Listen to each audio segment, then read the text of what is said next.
नमस्ते, मी राहुल गुंडा, जकरा एंटरप्राइजेस यांची. आपल्याकडं वेलोरा मायक्रोफ्लोरा किट आलेला आहे. मार्केटमध्ये अनेक किट अवेलेबल आहेत, पण याच्यामध्ये आणि मार्केटमधल्या अवेलेबल किटमध्ये काय फरक आहे ते आपण जाणून घेऊया. याचा फायदा असा आहे, सध्या टेम्परेचर आणि दमट वातावरण असल्यामुळे मर रोग वगैरे नवीन लावलेल्या नर्सरी रोपांना खूप प्रॉब्लेम येत आहेत. आणि हे किट वापरल्यानंतर बऱ्याच शेतकऱ्यांना आपण दिलेले आहेत. हे किट वापरल्यानंतर खूप छान रिझल्ट आलेले आहेत. आता यामध्ये काय काय आहे आपण बघूया, याचे अनबॉक्सिंग आपण करूया. यामध्ये आहे वेलोरा व्याम, ट्रायकोडर्मा कन्सोर्सिया, हे भेटेल तुम्हाला 200 ग्रॅम. त्यानंतर PSB फॉस्फेट सोल्युबलायझिंग बॅक्टेरिया. त्यानंतर भेटेल तुम्हाला potash mobilising bacteria, zinc soluble bacteria.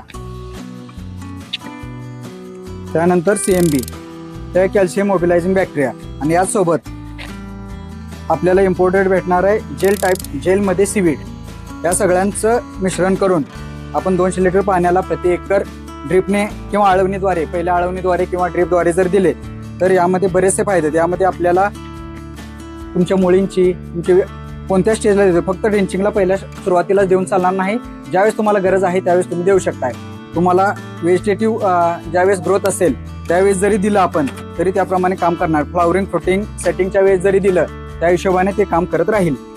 आणि यापासूनचे फायदे म्हणजे तुमचं मर रोग कमी होणे, शक्यतो मर रोगसाठी, निमॅटोडसाठी वेगवेगळे यापैकी आपण मायक्रोरायझा, PSB केस सेपरेट देण्यापेक्षा एकाच ह्या कॉम्बी किटमध्ये जर दिलं, त्या मायक्रोबॅक्स किटमध्ये दिलं, स्टेप ऑर्गॅनिकाचं वेलोरा सगळ्यात चांगला आणि बेस्ट पर्याय आहे आणि खूप छान रिझल्ट आहेत.